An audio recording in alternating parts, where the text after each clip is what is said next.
మీ అందరికీ happy Christmas, merry Christmas and advance happy new year. Christmas పండగ క్రైస్తవులకు కాదండి, గమనించండి. క్రిస్మస్ పండగ క్రైస్తవులకి కాదు, అందరికీ. రంగు భేదం, కులం, మతం భేదాలు ఏమీ లేవండి. క్రిస్మస్ పండగ అందరి పండుగ. హ్యాపీ న్యూ ఇయర్ అందరూ ఎలా జరుపుకుంటారో అంటే కోర్స్ కొంతమంది హైందవ సహోదరులు జరుపుకోరు, బట్ అయినా చూసుకున్నట్లయితే జరుపుకుంటారు వాళ్ళు కూడా, కొంతమంది హైందవ సహోదరులు హైందవుల్లో. కానీ ఈరోజు పరిశుద్ధమైన గ్రంథం నుండి పండగ మాక లేకపోతే పండగ అందరికా తెలుసుకుందాం. ఈ క్రిస్మస్ పండుగ ఈరోజు క్రిస్మస్ గురించి ప్రతి ఊర్లోనూ, ప్రతి ప్రాంతంలోనూ, ప్రతి కాలేజెస్లోనూ మారుమరుగుపోతుంది. చాలా అంటే ఇంకా చెప్పాలంటే మీకు అర్థమయ్యేలా చెప్పాలి అంటే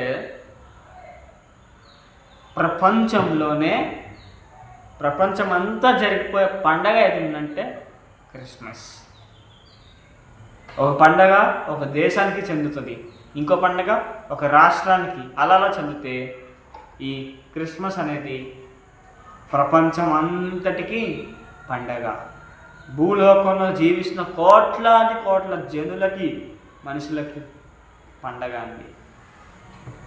ఈ భూమిపైన నివసిస్తున్నావు, నువ్వు ఏ కులమైనా కావచ్చు, నువ్వు ఏ మతమైనా కావచ్చు, దేవుడు నిన్ను ప్రేమిస్తున్నాడు. అయితే నీకోసం ఆయన జన్మించాడు, నీకోసం. అర్థమవుతుందా? నీకోసం జన్మించాడు ఆయన. ఈ పండగ నాకు ఎలా పండగ అవుతుంది, నేను క్రైస్తవుని కాదు కదా అంటారు. ముందుగా కొన్ని వాస్తవాలు తెలిస్తే అప్పుడు ఈ పండగ ఎవరికి పండగో అర్థమవుతుంది. ఓకే, నేను చెప్తాను. ముందుగా మనకి ప్రేమ అంటే ఏంటో తెలియాలి. అవును, ప్రేమ అంటే ఏంటో తెలియాలి. అయితే బైబిల్లో మనకి చక్కని మాట ఉంటుంది. యోహాను సువార్త 3:16 దేవుడు లోకమును ఎంతో ప్రేమించెను కాగా ఆయన తన అద్వితీయ కుమారునిగా పుట్టిన వాని యందు నశింపక నిత్య జీవాన్ని పొందుకున్నట్లు ఆయనను అనుగ్రహించెను అనేసి మనకి కనపడతా ఉంటుంది. చూడండి, దేవుడు నన్ను ప్రేమించాడు. లోకాన్ని అంటే మన అందరినీ ప్రేమించాడు. ఒకరిని ఇద్దరిని కాదు, లేకపోతే ఆ రంగు వాళ్ళని, ఆ జాతి వాళ్ళని, ఆ దేశస్తుల్ని, ఆ ప్రాంతం వాళ్ళని కాదు, అందరినీ ప్రేమించాడు. ఎవరైతే ఆ దేవుని యందు విశ్వాసం ఉంచుతారో వారు నిత్య జీవాన్ని పొందుకుంటారు అని. చూడండి, ఆయన ప్రేమ గురించి ఉంది. ఎవరైతే ఆయన ప్రేమను అంగీకరించి ఆయన విశ్వాసం ఉంచుతారో వారికి పరలోక రాజ్యం అంటే స్వర్గం కూడా ఉంది అనేసి కనిపిస్తుంది. ఇప్పుడు మనకి లింకు కనిపిస్తుంది. పరలోక రాజ్యానికి అంటే స్వర్గానికి, ప్రేమకి. ప్రేమ ఉంది కాబట్టి కాగా అని చెప్పి ఎవరైతే విశ్వాసం ఉంచుతారో వాళ్ళకి పరలోకం అన్న స్వర్గం ఇస్తాననేసి మనకి బైబిల్ కనిపిస్తూ ఉంటుంది. దేవుడు చెప్పాడు. అయితే ప్రేమకి స్వర్గానికి ఏంటి? ప్రేమ వల్ల స్వర్గానికి పొందుకోవడం ఏంటి? ప్రేమించాడు కాబట్టే ఆయన లోకానికి వచ్చాడని చెప్తుంది బైబిల్. ఆ దేవుడు లోకం ఎంతో ప్రేమించాడు కాగా అలా మనకేంటంటే ప్రేమ ద్వారా ఏంటంటే పుట్టుకుని వచ్చింది. ఎస్, ముందుగా ప్రేమ అంటే ఏంటో తెలుసుకోవాలి. అయితే నేను చెప్పేది ఏంటంటే ఇంకో విషయం, దేవతతో కూడా వచ్చినప్పుడు ప్రజలందరికీ కలగబో మహా సంతోషమైన సువార్త అని చెప్పింది. ఆ ప్రాంతంలో ఉన్న వాళ్ళకే కాదు, ఆ గొర్రెల కాపులకి కాదు, లేదా పలానా వాళ్ళకి అని కాదండి, ప్రజలందరికీ కలగబోని మహా సంతోషమైన సువార్త దేవదూత చెప్పింది. అండ్ యేసుప్రభు వారి చివరి దినాల్లో సిలువ వేసేటప్పుడు చివరి దినాలు ఏమన్నారంటే సిలువ వేసి చనిపోయిన 40 రోజులు, అదే తిరిగి లేచే 3 రోజుల తర్వాత ఆయన జీవించాడు కదా, అప్పుడు ఆయన తన శిష్యులతో ఏమన్నారంటే సర్వలోకానికి వెళ్ళి సర్వ సృష్టికి సువార్తను చాటండి. ఎక్కడ చెప్పాలన్నాడు? సర్వలోకానికి వెళ్ళి చెప్పమన్నాడు. మీ మధ్య కాదు, మీ బంధువులకి కాదు, లేదా మీ రంగు వాళ్ళకి కాదు, మీ జాతి వాళ్ళకి కాదు, లేదా నన్ను ఇక్కడున్న ప్రాంతం వరకు కాదు, సర్వలోకానికి వెళ్ళి చెప్పండి, సర్వలోకానికి వెళ్ళి చెప్పండి అనేసి యేసుప్రభు అనడం. ఇదిగోండి, ప్రజలందరికీ కలిగిపోదు మహా సంతోషం సువార్తను దేవతతో చెప్పింది. సర్వలోకానికి వెళ్ళి సువార్తను చెప్పండి యేసుప్రభు చెప్పాడు. అంటే ఇక్కడ మనం అర్థం చేసుకోవచ్చు, ఇది క్రైస్తవులకి మాత్రమే కాదు, అందరికీ అవసరం. ఎస్, మీరు విన్నది కరెక్టే ప్రియమైన మిత్రులారా, సహోదరులారా, అండ్ పెద్దోళ్ళు ఉన్నారు, వాళ్ళు కూడా మీరు విన్నది కరెక్ట్. ఎలా చెప్పగలుగుతాము అంటే, ముందుగా అదే మనకి బైబిల్ కనిపిస్తుంది. దేవుడు లోకమును ఎంతో ప్రేమించాను. తన జాతి వారిని అనట్లా, లేక ఒక రంగు, ఒక ప్రాంతము ఏమనట్లా, లోకమును ప్రేమించాను అంటున్నాడు. లోకాన్ని, మనందరినీ ప్రేమిస్తున్నాడు. మనందరికీ అవసరమైన, మనందరికీ కావాలి ప్రేమ. ప్రేమ ప్రేమ బైబిల్ సారాంశమే ప్రేమ. చాలా విలువైంది ప్రేమ. ప్రేమ గురించి కొంచెం మాట్లాడుకుందాం. అప్పుడు దేవుడి యొక్క విలువ ఏంటో మనకి, ఆయన ఎందుకు వచ్చాడో అర్థమవుతుంది. సహజంగా మానవుని ప్రేమించుకుంటారు. తల్లి కొడుకుని, తల్లిదండ్రులు కుమారుల్ని, కుమారులు కుమార్తెలు అంటే బిడ్డలు వాళ్ళ తల్లిదండ్రుల్ని ప్రేమిస్తారు. భార్య భర్తని, భర్త భార్యని ప్రేమిస్తారు. అండ్ ఇంకా మీకు అర్థమయ్యేలాగా చెప్పాలి అంటే, మనం ఒకరిని ప్రేమించాలి, ఒకరితో ఫ్రెండ్షిప్ చేయాలి, ఒకరితో మాట్లాడాలి అంటే మనకి నచ్చిన క్వాలిటీ, మనకి నచ్చిన స్వభావం వాళ్ళు ఉంటే వాళ్ళతో మనం మాట్లాడతాం. లేకపోతే వాళ్ళతో మనం మాట్లాడతామా? మనకు నచ్చిన క్వాలిటీస్ ఏంటి అంటే అది చెప్పాల్సిన అవసరం లేదు. ఆ పైగా ఏంటంటే కాలేజీకి వెళ్ళే లైఫ్లో కూడా ప్రేమిస్తారు. అది తప్పంట, ఖచ్చితంగా తప్పే. బైబిల్ కూడా దాన్ని అంగీకరిస్తుంది. దేవుడు ఒక రూల్ ఇచ్చాడు మనకి. ఆ రూల్ ప్రకారం వెళ్తే మన జీవితం చాలా బాగుంటుంది. చిన్నప్పుడే లవ్ చేసేస్తారు. నేను చెప్పేది ఆ లవ్ గురించి కాదండి. 10th క్లాస్లోనే అమ్మాయి వెంట తిరిగేవాళ్ళు, ఇంటర్మీడియట్లోనే ఫోన్ మాట్లాడుకునే వాళ్ళు ఉన్నారు ఈ రోజుల్లో. నేను అనేది ఆ లవ్ గురించి చెప్పట్లా. ఫ్రెండ్షిప్ చేస్తారు కదండి, వాళ్ళతో మాట్లాడడానికి, వాళ్ళతో ఫ్రెండ్షిప్ చేయడానికి, వాళ్ళతో కలిసి తిరగడానికి, తినడానికి, వాళ్ళతో టైం స్పెండ్ చేయడానికి ఎప్పుడు నువ్వు వాళ్ళని ఇష్టపడతావు అంటే వాళ్ళు ఏదైనా నీకు నచ్చిన క్వాలిటీ ఉంటే నువ్వు వాళ్ళని ఇష్టపడతావు. I right? నేను చెప్పింది నిజమేనా? అంతే కదా. మరి దేవుడు కూడా నన్ను ప్రేమిస్తున్నాడు. మరి మనలో ఏం చూసని ప్రేమిస్తున్నాడు? మనమంటే మనకి నచ్చింది ప్రేమిస్తాం, నచ్చిన ఫోన్ తీసుకుంటాం, నచ్చిన బట్టలు ధరించుకుంటాం, మనకి నచ్చింది తింటాం, మనకి నచ్చినప్పుడే మనకు నచ్చినప్పుడే చేస్తాం ఏ పని అయినా.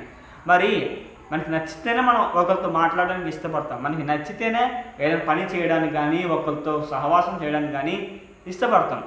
మరి దేవుడు కూడా మన ప్రేమిస్తున్నాడు, మన కోసం త్యాగం చేశాడు, మన కోసం చాలా కష్టపడ్డాడు ఆయన. కానీ ఒక మాట గమనించండి, మనలో ఇది చూసి నేను నిన్ను ప్రేమిస్తానని దేవుడు ఎక్కడ చెప్పాల. బైబిల్ స్పష్టంగా ఉంటుంది ఆ మాట. మనం ప్రేమించామని కాదు, ఆయనే మనం ప్రేమించాడు కాబట్టి ఆయన ప్రాణం పెట్టాడు. దేవుడు నిన్ను ప్రేమిస్తున్నాడు ఎందుకంటే ప్రేమమయుడు. అంతేగాని నీలో ఉన్న క్వాలిటీని చూసి, నీలో ఉన్న మంచి క్రియలను చూసి, నువ్వు పుణ్యాలు ఎక్కువ ఇది చేస్తే పుణ్యం కలిసి వస్తుంది, నీలో మంచి ఎక్కువగా ఉంది కాబట్టి దేవుడిని ప్రేమిస్తున్నాడే మాట అస్సలు అనుకోకండి. ఆయన ప్రేమమయుడు, ప్రేమిస్తున్నాడు. అర్థమవుతుందా? అయితే ప్రేమ ఏం చేస్తుంది అంటే ప్రొటెక్షన్, కాపుదల ఇస్తుంది. ప్రేమ ఏం చేస్తుందంటే నీకు రక్షణను ఇస్తుంది. తల్లి తన కొడుకు కోసం ఎంతైనా తప్పిస్తుంది, నా కొడుకు బాగుండాలని, నా కొడుకు ఆరోగ్యంగా ఉంటే చాలు, నా కొడుకు నన్ను పోషించకపోయినా పర్లా, తన కుటుంబం తన కుటుంబాన్ని తను పోషించుకుంటే, తన కాళ్ళపై తను నిలబడితే చాలు. మంచి ఉద్యోగస్తులయ్యి మంచి ఇంట్లో ఉండాలని ప్రతి తల్లి తండ్రి కోరుకునే ఆశే అది. వాళ్ళు బాగుండాలి అని కోరుకుంటారు. వాళ్ళకి ఏదైనా అయితే తల్లిదండ్రులు తట్టుకోలేరు. ప్రేమించే వ్యక్తికి ఏదైనా అయితే తట్టుకుంటారండి. మరి దేవుడు మనం ప్రేమిస్తున్నాడు. ప్రేమ ఏం చేస్తుందంటే కాపుదల ఇస్తుంది, మనకి రక్షణ ఇస్తుంది. మరి దేవుడు మన పట్ల ఏ రక్షణ చూపిస్తున్నాడు? తల్లి కొడుకు బాగుండాలని తల్లి కోరుకుంటున్నారు. మరి ఇలాగ ఒక్కొక్కరు ఒక్కొక్క రకంగా. అవును, నిజంగా మీరు నిజంగా గమనించండి, ప్రేమించే ఇద్దరు వ్యక్తుల మధ్య ప్రొటెక్షన్ ఉంటే, కాపుదల ఉంటే అదే నిజమైన ప్రేమ. నా మాటలు గమనించండి. దేవుడు కూడా మనం ప్రేమిస్తున్నాడు. అయితే దేవుడికి కూడా మనకు ప్రొటెక్షన్ ఇవ్వాలిగా. ఇస్తున్నాడా? చూద్దామా ఎటువంటి ప్రొటెక్షన్. నేను చెప్పేటప్పుడు మీకు మెల్లమెల్లగా అర్థమవుతుంది అది ఎటువంటి రక్షణ ఇవ్వడానికి వచ్చాడు. ప్రేమ ఏం చేస్తుందంటే మన పాపాలని కప్పిపెట్టేస్తుంది. అంటే నీ గురించి చెడుగా ఇతరులతో దేవుడు చెప్పడు. తాను పస్కాని భుజించినప్పుడు యూదా అని యేసుప్రభువుకు తెలుసు. కానీ ఎవరయ్యా నేనా అని అందరు చెప్తుంటే యేసుప్రభు ముందే చెప్తాడు, మీలో ఒక్కడు నన్ను అప్పగిస్తాడని. ఎవరయ్యా అంటే దేవుడు ఎలా చెప్పాడు తెలుసా? ఎవరైతే ముందుగా చేయి ముంచుతారో అందులో రొట్టె త్రాగే దాంట్లో వాళ్ళే అన్నారు. కానీ పలానా యూదా, ఇస్కరియోతు యూదా అని దేవుడు ఎక్కడ చెప్పలా. అంటే నువ్వు పాపివి, నువ్వు అలాంటి ఇలాంటి దేవుడు నిన్ను బయట పెట్టాడు. అది ప్రేమ. అయితే నువ్వు ముందుకెళ్ళేటప్పుడు అర్థమవుతుంది. బైబిల్లో ఒక సందర్భంలో యేసుప్రభు వారు భోజనం చేస్తారు. ఎవరితో అంటే పాపులతో కలిసి భోజనం చేస్తారు. ఆయన ఎవరితో అండి? పాపులతో. పరిసయ్యులు అనేవారు ఉండేవారు. పరిసయ్యులు, సద్దుకాయులు, శాస్త్రులు ఎప్పుడు యేసుప్రభు వెంట తిరిగేవారు. ఎలాగా అంటే ఆయన విసిగించేవారు అన్నమాట. ఆ విధంగా తిరిగేవారు అన్నమాట యేసుప్రభుతో పాటు. వాళ్ళు యేసుప్రభుని చూసి, బోధకుడా నువ్వేమో పరిశుద్ధుడివి, వాళ్ళేమో పాపం చేసిన వాళ్ళు, నువ్వు ఎందుకు పాపులతో కలిసావు అంటే ఆయన ఏమన్నాడు తెలుసా అండి? ఆయన ఏమన్నాడు తెలుసా? నేను పాపులను పశ్చాత్తపడుటకు వచ్చి తిని కానీ నీతిమంతుల కొరకు రాలేదు అన్నాడు. ఆయన ఎవరిని ప్రేమిస్తున్నాడో తెలుసా అండి? ప్రజలందరినీ ప్రేమిస్తున్నాడు. మన అందరిలో ఏముంది అంటే ఏమి లేదు. మరి ఎలా అంటే అసలు ప్రేమించడానికి ముందు మనం అసలు అర్హులమా? కాము. ఎందుకంటే ఆయన పరిశుద్ధుడు, మనం ఎవరు? పాపం చేసిన వాళ్ళు. అవునా కదా? ఆయన పరిశుద్ధుడు. ఆయన ఏంటి? దేవుడు పరిశుద్ధుడు, మనం పాపం చేసిన వాళ్ళం. మనం ఒంటరిగా ఉన్నప్పుడు మన బతుకేంటో దేవుడికి తెలుసు. ఒంటరిగా నువ్వు ఫోన్లో ఏం చేసినావో నా దేవుడికి తెలుసు. ఒంటరిలో ఎవరు లేనప్పుడు ఫోన్తో నువ్వు ఎలా గడుపుతున్నావో నా దేవుడికి తెలుసు. బతుకులు ఒక్కొక్కరి చూస్తే లిస్ట్ బయటకు తీస్తే హృదయంలో ఉన్న లిస్టు, ప్రతి ఒక్కరి లిస్టు దేవుడు బండారం బయట పెడితే ఛీ అని అనుకుంటారు మనల్ని. మనం ఎవరయ్యా అంటే మన కళ్ళని పాడు చేసుకున్న వాళ్ళు. మనం ఎవరయ్యా అంటే మన దేహాన్ని పాడు చేసుకున్న వాళ్ళు. మనం ఎవరయ్యా అంటే పాపం చేసిన వాళ్ళం అంటా నేను. ఎంత మూర్ఖులు పాపులను ప్రేమిస్తాడా అంటే ఖచ్చితంగా ప్రేమిస్తున్నాడు. వచ్చిందే పాపుల కోసం,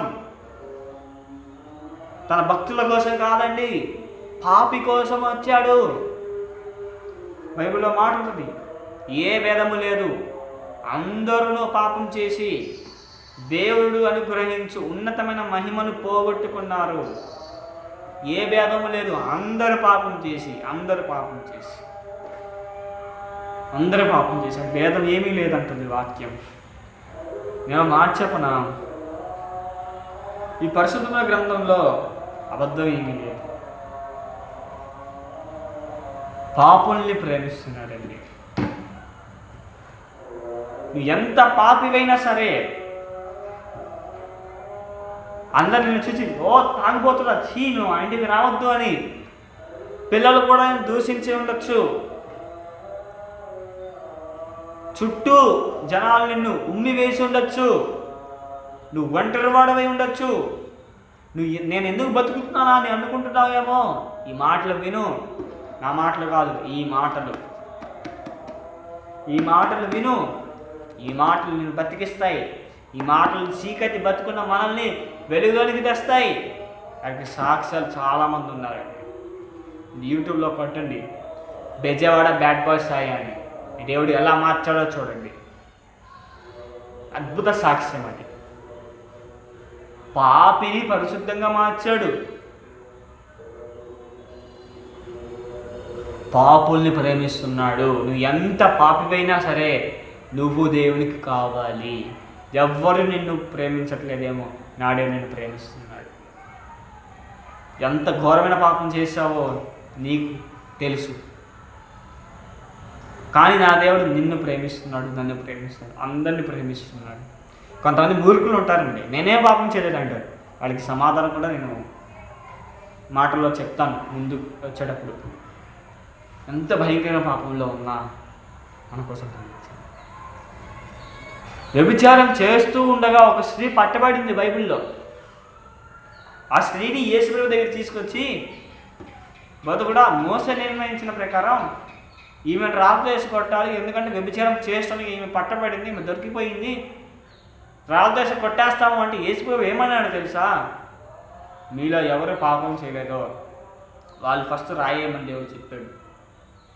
మీలో ఎవరు పాపం చేయలేదో వాళ్ళు ఫస్ట్ రాయేయమంటే రాళ్ళు పట్టుకున్న వాళ్ళందరూ ఆమె పైన రాయి వేద్దాం అనుకుని రెడీగా ఉన్నారు. యేసుప్రభు ఏం చెప్తారు చేసేద్దామని. ఎవరు పాపం చేయలేదో వాళ్ళు ఏమన్నారు, కానీ వాళ్ళ బతుకులు కూడా ఎలా ఉన్నాయంటే నేను కూడా పాపం చేశాను, నేను రాయడానికి అంత అవసరమా, అసలు నేను రాయచ్చా, నేను కూడా పాపం చేశానుగా, నేను వేయకూడదని వెనక్కి వెళ్ళిపోయాను. చివరికి మిగిలింది ఎవరండి? ఇద్దరు మిగిలారు. ఎవరు? ఆ స్త్రీ యేసుప్రభు. అప్పుడు యేసుప్రభు ఆ స్త్రీని చూసి అమ్మా అని పిలిచాడు. సహజంగా నిన్ను ఎంతమంది ఎలా పిలిచాడో నాకు తెలీదు. అంత బాధలో నా స్త్రీని దేవుడు అమ్మ అని పిలిస్తే ఎంత సంతోషం ఉంటుందో చూడండి. బాధలో ఉన్న దేవుడు ఆదరించాడు. ఒక పాపిని అమ్మ అని పిలిచాడు దేవుడు. నేను కూడా నిన్ను శిక్షించను, ఇంకా నుండి పాపం చేయొద్దు అన్నాడు. మనం చేసే దోలపని నేను అంటే దేవుడి దగ్గర వచ్చి దేవాలయాన్ని క్షమించండి అంటే మళ్ళా పాపం చేస్తాం, నన్ను క్షమించండి మళ్ళా పాపం చేస్తాం, నన్ను క్షమించండి మళ్ళా పాపం చేస్తాం. ఇదే మన అలవాటు అయిపోతుంది. నా దేవుడు ఏమంటున్నాడంటే నిన్ను శిక్షించను, నేను కూడా నిన్ను శిక్షించను. దేవుడు ఆ మాట ఎంత ధైర్యంగా అన్నాడు చూడండి. అంటే దేవుడు పాపం చేశాడా అండి? చేయలేదు కదండి. అందుకే ఆ మాట అన్నాడు కదా, నేను కూడా శిక్షించను అని దేవుడు అన్నాడు. నేను కూడా దేవుడు శిక్షించాను అంటే ఆయన శిక్షించడానికి అధికారం ఉంది. ఏమంటది? రాళ్ళు తెచ్చి కొట్టడానికి. కానీ ఆయన ఏం చేశాడు? ప్రేమించాడు. ప్రమాదం రాకుండా ప్రొటెక్షన్ని ఇచ్చాడు. ఇప్పుడు ఆ స్త్రీ కాపాడబడిందా లేదా? కాపాడబడింది. నేను కూడా నిన్ను శిక్షించను అన్నాడు. పాపుల్ని పిలవడానికి వచ్చాడు. జక్కయ్య అనే వ్యక్తి ట్యాక్స్ కలెక్టర్. రూపాయికి 4 రూపాయలు అలా డబ్బులు వసూలు చేస్తుంటే అతని వైపు చూసి నేను నీ ఇంట ఉండాల్సి వచ్చింది, నువ్వు కిందకి దిగు అన్నాడు. సిలువ పైన దొంగ దేవాన్ని జ్ఞాపకం చేసుకో అంటే ఈరోజు నువ్వు నాతో పాటు పరదేశంలో ఉంటావని దేవుడు చెప్పాడు. దేవుడు పాపులను ప్రేమిస్తున్నాడు. వచ్చింది పాపుల కోసం. పాపులను పరిశుద్ధంగా మార్చడానికి వచ్చాడైనా, మతం మార్చడానికి కాదు, నీ బతుకుని మార్చడానికి, నీ చెడు తలంపులను మార్చడానికి, నీ హృదయాన్ని మార్చడానికి, చీకటిగా మన బతుకుల్ని వెలుగుగా చేయడానికైనా ఈ లోకానికి వచ్చాడు. అదే ఆయన చెప్పాడు, సర్వలోకానికి వెళ్ళి సర్వ సృష్టికి సువార్తను చాటి చేయండి. ప్రజలందరికీ మహా సంతోష సువార్తమానం, రక్షకుడు వచ్చాడు. తమ్ముడు ఎంత బాగా చెప్తున్నావు కానీ, అంతా బాగానే ఉంది కానీ రక్షకుడు అంటున్నావు, ప్రేమమయుడు అంటున్నావు, ప్రేమించాడు అందుకే పుట్టాడు అంటున్నావు.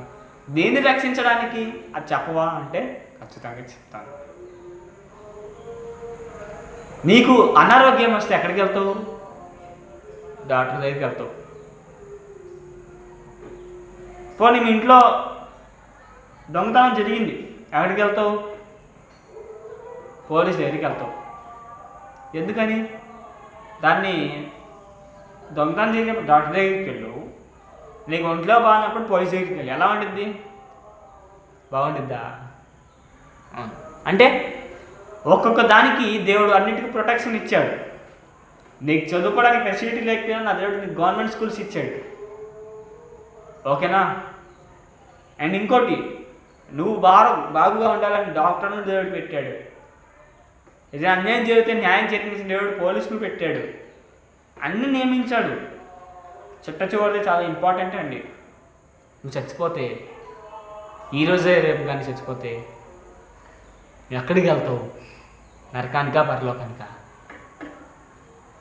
అది దేవుడు చూస్తున్నాడు. ఒకవేళ నువ్వు నరకానికి వెళ్ళిపోతే నీ నరకంలో నీ ఆత్మను తప్పించి పరలోక రాజ్యానికి ఇవ్వడానికి ఆయన వచ్చాడండి.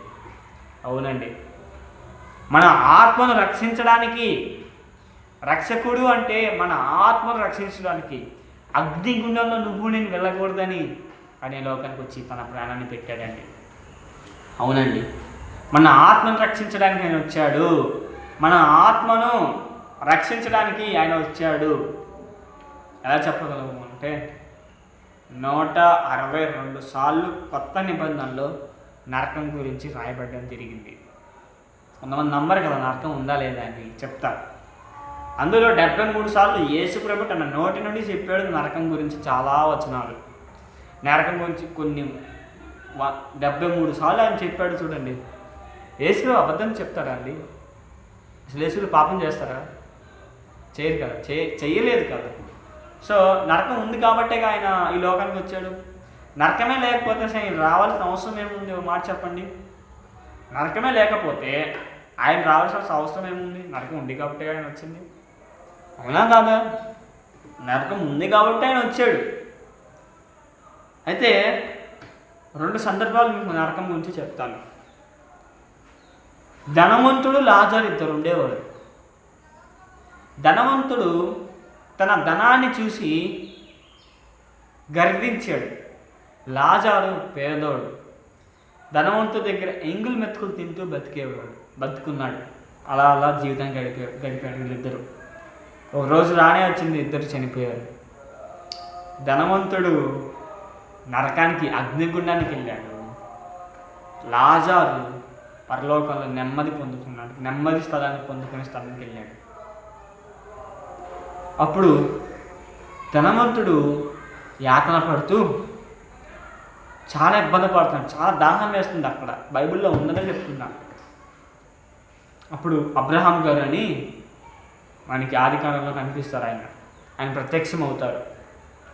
అప్పుడు ధనవంతుడు అంటాడు, అబ్రహమా లాజర్ని పంపి చిట్టుకున్న వేలుతో నీళ్లు ముంచి నా నాలిక పైన ఒక్క చుక్క వేయవా?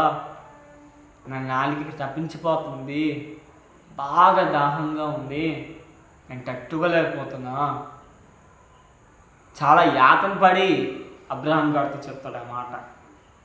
నేను తట్టుకోలేకపోతున్నాను అబ్రహమా, నేను తట్టుకోలేకపోతున్నాను, లాజర్ని పంపు అంటే అబ్రహాం ఏమన్నా తెలుసా? నీ టైం అయిపోయింది. ఇక్కడ లాజరు ఉన్న స్థలానికి నువ్వు ఉన్న స్థలానికి పెద్ద అడ్డు ఒకటి వచ్చేసింది కనుక అక్కడ నుండి నీకు ఇక్కడికి ఏమీ రావు. నువ్వు భూలోకంలో నీకు ఇష్టం వచ్చినట్టు జీవించావు, నీ ధనాన్ని చూసి గర్వించావు కనుక ఇప్పుడు నువ్వు యాతన పడుతున్నావు. అతనైతే భూలోకంలో నమ్మకంగా జీవించాడు, ఉన్నదానికి సంతృప్తి పడ్డాడు కనుక అతను ఇప్పుడు నెమ్మది స్థలంలో నెమ్మది పొందుకుంటున్నాడని అబ్రహాం చెప్పాడు. అలా ఇంకా చాలా సందర్భాలు జరిగాయండి. ఇంకా మాట్లాడుకున్నాడు. అంటే నరకంలో ఏముంటుందంటే యాతన ఉంటుంది. పాతాళంలో ఏముంటుందంటే నరకంలో ఏముంటుందంటే దాహం ఉంటుంది, అగ్ని ఆరదు, పురుగు చావదు. పరలోకం గురించి కంటే నరకం గురించి ఎక్కువగా రాయడం జరిగింది. మంచి దాని గురించి కంటే చెడ్డదాని గురించి ఎక్కువగా రాయబడడం జరుగుతూ ఉంటుంది. గమనించండి, మీ యొక్క జీవితంలో ఎక్కడ చూసినా చూడండి, మంచి దానికి ఇచ్చిన సమయం చెడ్డడానికి ఇవ్వరు. అంటే మంచిదానికి 10 నిమిషాలు ఇస్తే చెడ్డదానికి గంట అయినా ఇస్తారు, చెడ్డడానికి ఎక్కువ సమయం ఇస్తారు, కానీ మంచిదానికి తక్కువ సమయం ఇస్తారు. అది ఏదైనా చూసుకోండి, మీరే థియాలజీ ఏదైనా చూసుకోండి, మంచిదానికి తక్కువ సమయం ఉంటుంది, చెడ్డడానికి ఎక్కువ సమయం ఉంటుంది. మంచిని నేర్చుకోవాలంటే లేట్ టైం పట్టుద్ది, చెడు నేర్చుకోవాలంటే త్వరగా నేర్చేసుకుంటారు, చాలా స్పీడ్గా ఉంటారు చెడు విషయాల్లో. అయితే నరకం గురించి ఒక సందర్భం చూసాం. ఇంకో సందర్భం ఏంటంటే, నరకం గురించి చాలా సీరియస్గా దేవుడు మాట్లాడతాడు యేసు ప్రభు. ఏంటంటే, నువ్వు పాపం చేయడానికి నీ కళ్ళు కానీ ప్రేరేపిస్తే, మళ్ళా చెప్తున్నా, దేవుడు అన్నమాట, నువ్వు పాపం చేయడానికి నీ కళ్ళు కానీ ప్రేరేపిస్తే ఒక కన్ను దేవుడు తీసేయమన్నాడు. అదేవిధంగా చేతి విషయంలో దేవుడు చెప్పాడు, కాళ్ళ విషయంలో కూడా దేవుడు అందే చెప్పాడు.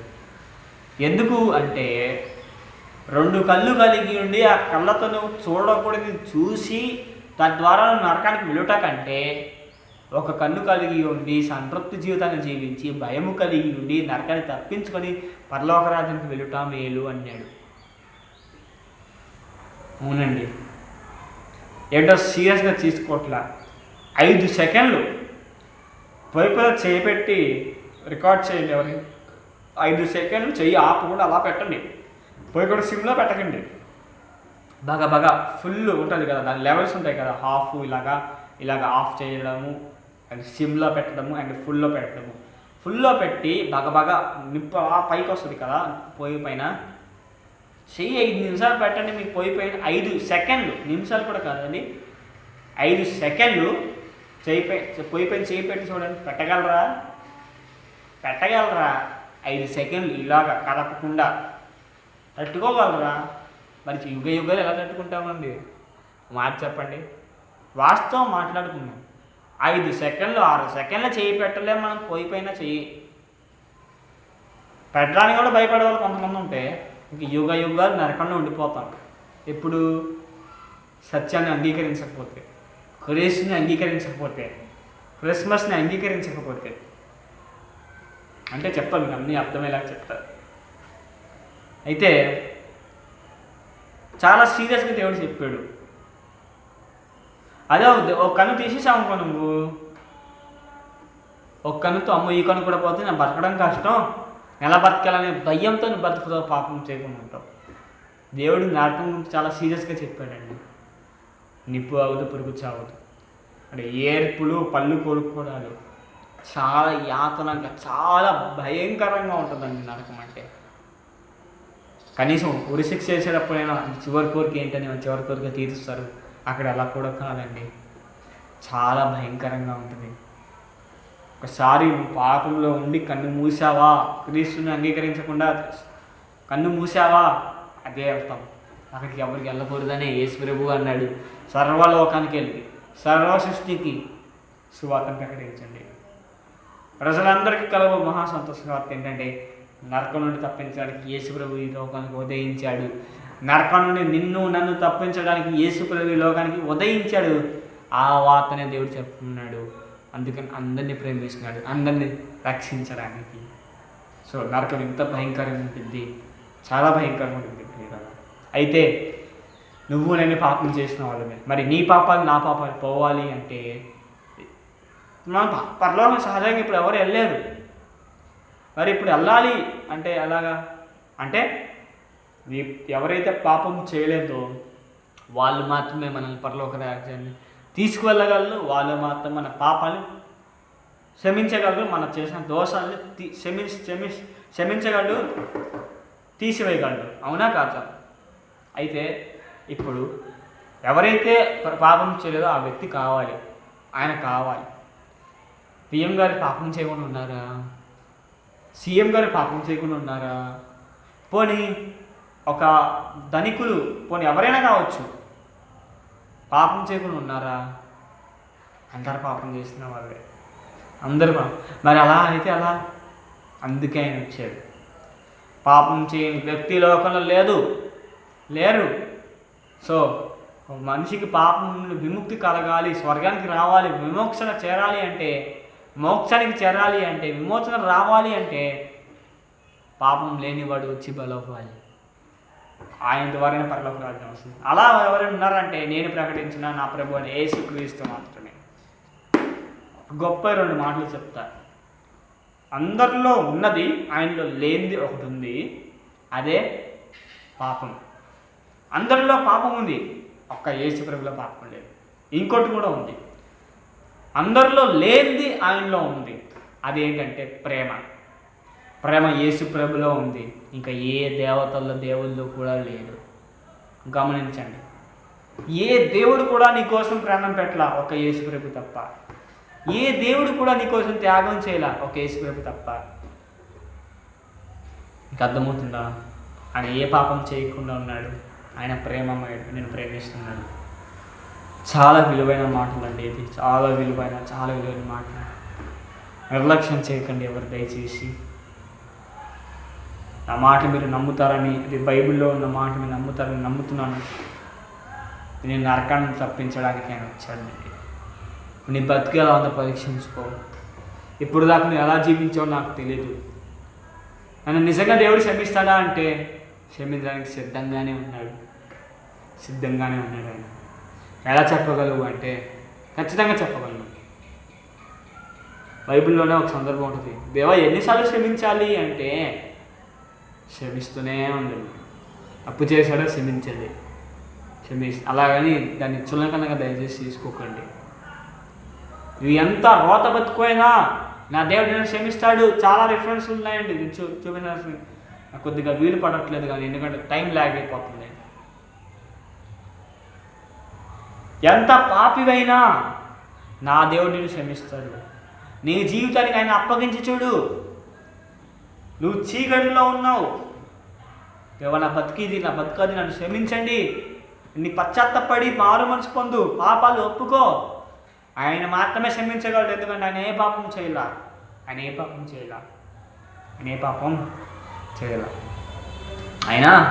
ఆయన ద్వారానే నీకు వస్తుంది.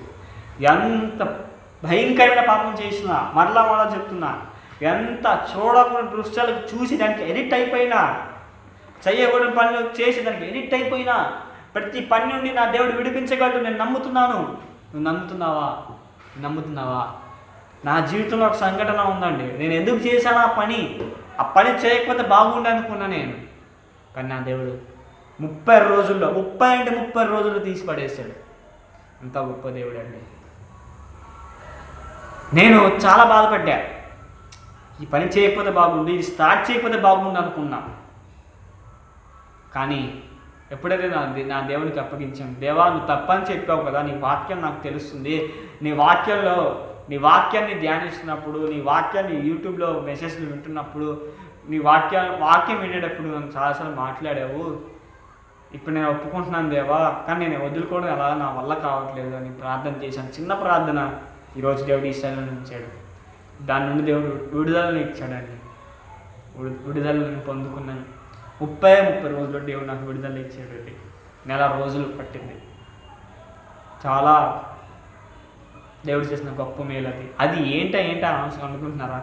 ఏం లేదండి, చిన్న లవ్ ఎఫెక్షన్ అంటున్నాను.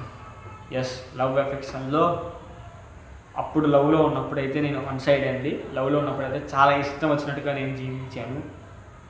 ఇష్టం వచ్చినట్టుగా అంటే చెప్పకూడదు బయటికి, అందుకే నేను ఆలోచిస్తున్నాను. అటువంటి బతుకున్నది దేవుడు మార్చాడు. ఆయన మతాన్ని మార్చడానికి రాలా, నన్ను పరలోక రాజ్యానికి, నీ ఆత్మ నరకానికి వెళ్ళకుండా పరలోక రాజ్యానికి తీసుకెళ్ళడానికి యేసు ప్రభువు వారు వచ్చాడు. అంగీకరిస్తావా ఆయన? ఈరోజు నువ్వు ఎలా ఉన్నావు నాకు తెలియదు. నీ ఎంత పాపి అయినా సరే దేవుడు నరహంతకులనే మార్చాడు, నరహంతకులను క్షమించాడు, దొంగల్ని మార్చాడు, వ్యభిచారులను మార్చాడు. ప్రతి ఒక్కరిని దేవుడు మార్చాడండి. నిన్ను కూడా మారుస్తాడు. చీకటిగా ఉన్న నీ బతుకును, పాడైపోయిన నీ బతుకును నా దేవుడు వెలుగుగా చేస్తాడు. నువ్వు సిద్ధంగా ఉన్నావా? ఆయన క్షమించడానికి సిద్ధంగా ఉన్నాడు. తన ప్రేమ చూపించి నీకు ప్రొటెక్షన్ ఇవ్వడానికి చాలా త్యాగం చేశాడు. ఎంతో కష్టపడ్డాడండి ఆయన. సమయం లేదు కాబట్టి అది ఆయన ఎలా కష్టపడ్డా నేను చెప్పట్లేదు, కానీ దేవుడి చిత్తమైతే నేను రెండో వీడియో తీస్తాను. ఆ వీడియోలో ఆయన పాపం చేయలా, దాంట్లో ఒక చిన్న మర్మం ఉంది. అంటే పాపం చేశాడని చెప్పట్లేదు, కానీ పాపం చేయలా, కానీ పాపం చేయడానికి ఎన్నో శోధనలు వచ్చాయి ఆయనకి. అవన్నీ దేవుడు జయించాడు. అది ఎలా ఏంటనేది నేను నెక్స్ట్ వీడియోలో చెప్తా. మొత్తానికి ఆయన ఏ పాపం చేయలేదు కాబట్టి ఆయన మాత్రమే క్షమించగలడు, ఆయన మాత్రమే నా పాపాలు తీసివేయగలడు. సో ఈరోజు నిన్ను ప్రేమించి నీకోసం ఎదురు చూస్తున్నాడు, నీకోసం త్యాగం చేశాడు, నీకోసం ప్రాణం పెట్టాడు, నీకోసం చేయాల్సినంతా చేశాడు, మార్గాన్ని సిద్ధపరిచాడు. ఏ పాపం చేయకుండా తను ఎంతో కష్టపడ్డాడు, నీకోసం ఈ లోకానికి వచ్చాడు, చనిపోయాడు, 3వ రోజు తిరిగి లేచాడు. ఆయనలో కానీ పాపం ఉంటే 3వ రోజు తిరిగి లేచేవాడు ఆయన కాదు.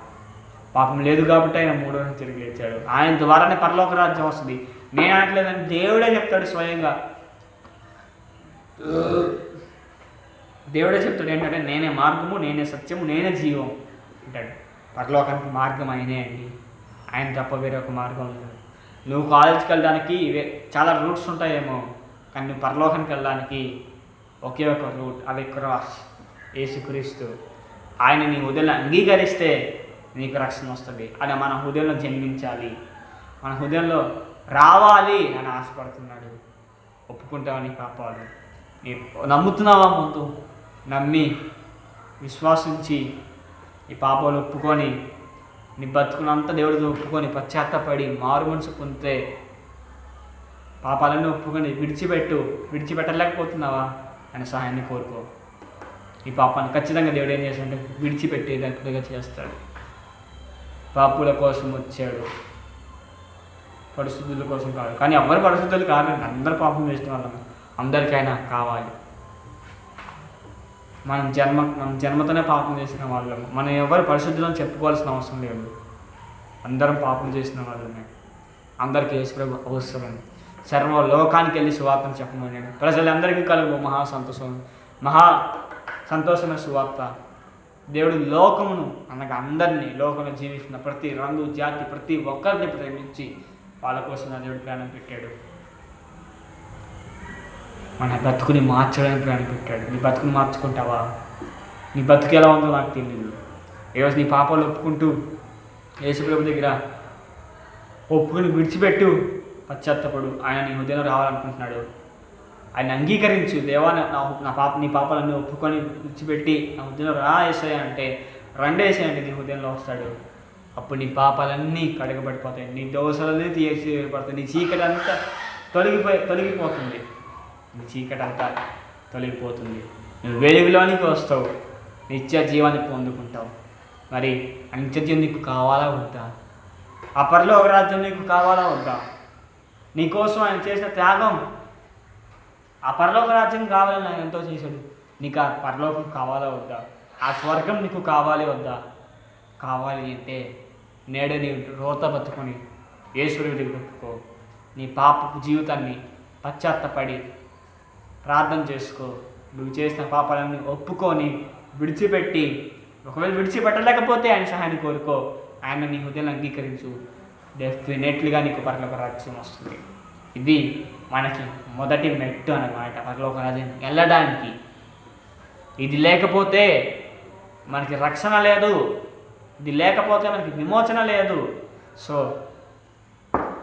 రక్షణ పొందడం అంటే ఇది పొందడం అంటే, బతుకుని మార్చుకోవడం అంటే ప్రార్థన చేసి పాపాలు ఒప్పుకొని ఆయన మన హృదయాన్ని అంగీకరించడం అండి. పశ్చాత్తపడడం మారు మనసు అండి. నీకు అర్థమవుతుంది కదా? సో నేను ఇక ముగించేస్తున్నాను. ఆయన కోసం వచ్చాడు. నీకు పరలోక రాజ్యం కావాలి అంటే నువ్వు ఇది చేయాలి. విశ్వసించు, నమ్ము, పాపాలన్నీ ఒప్పుకో. ఖచ్చితంగా నువ్వు రక్షింపబడతావు. రక్షించడానికి వచ్చాడు. ఎవరైతే ఇప్పుడు నేను చెప్పిన ఈ మాటలు ఎవరైతే ఫాలో అవుతారో వాళ్ళే రక్షింపబడతారు, వాళ్ళే పరలోక రాజ్యానికి వెళ్ళడానికి అర్హులు. నేను చెప్పింది అర్థమవుతుందా? ఇలా ఎవరైతే చేయలేదో వారు రక్షింపబడినట్టు కాదు, వారు రక్షణ మార్గాన్ని పొందలేదు, వారి రక్షణను అంగీకరించలేదంట. సో వాళ్ళకి పరలోక రాజ్యం రాదు. మరి నీకు పరలోక రాజ్యం కావాలా వద్దా? స్వర్గం కావాలా వద్దా? ఒకసారి ఆలోచించుకో. స్వర్గం చాలా విలువైనది, బంగారు స్థలం అండి. బంగారం పైన మనం పాదాలు వేస్తాం, బంగారం పైన మనం నడుస్తామండి, చాలా విలువైనది. కానీ అది శాశ్వతమైందే, నరకము శాశ్వతమైంది. పరలోకం స్వర్గం కావాలా, నరకం కావాలా? ఆలోచించుకో. ఆయన అంగీకరిస్తేనే నీకు రక్షణ వచ్చినట్టు. ఆ రక్షణ శుభార్త ఈరోజు క్రిస్మస్ జరుపుకుంటున్నాను. Wish merry happy Christmas, merry Christmas. అందరికీ హ్యాపీ మేరీ క్రిస్మస్ అండి. Very thank you so much. And ఇంకొక పాట ఉంది, సెకండ్ పార్ట్. అది ఈ పాట ఎవరైతే అంగీకరించిన వాళ్ళకి సెకండ్ పార్ట్ అనేది చాలా చాలా ఇంపార్టెంట్. అది ఒక 20 to 30 minutesలో నేను క్లోజ్ చేస్తాను సెకండ్ పార్ట్ కూడా. ఆ పార్ట్ అనేది చాలా ఇంపార్టెంట్, అది కూడా మీరు చూడండి. నేను యూట్యూబ్లో ఈ ఛానల్ సబ్స్క్రైబ్ చేసుకుంటే మీకు ఎప్పుడు పెడతాను నేను త్వరగా ఇన్ఫామ్ చేయగలుగుతాను. సో సత్యాన్ని తెలుసుకున్న మీరు అంగీకరిస్తారని. అండ్ మీకు ఏదైనా అవగాహన ఉంటే కింద డిస్క్రిప్షన్లో నా నెంబర్ ఉంటుంది, నా నెంబర్కి మీరు కాల్ చేసి మీకు నా డౌట్స్ నాతో పంచుకొని క్లారిఫై చేసుకోగలరు. అండ్ ఇంకా ఏ డౌట్స్ నేను చెప్పగలను, నేను చెప్పింది అర్థం కాకపోయినా నేను మళ్ళీ చెప్పడానికి నేను సిద్ధంగానే ఉన్నాను. ఫోన్లో మీకు పర్సనల్గా మాట్లాడడానికి కూడా నేను ఈవినింగ్ మీరు ఎప్పుడైనా చేయండి, 5 తర్వాత మీరు ఎప్పుడు చేసినా నేను మ్యాక్సిమం నేను ట్రై చేస్తాను మీతో మాట్లాడడానికి.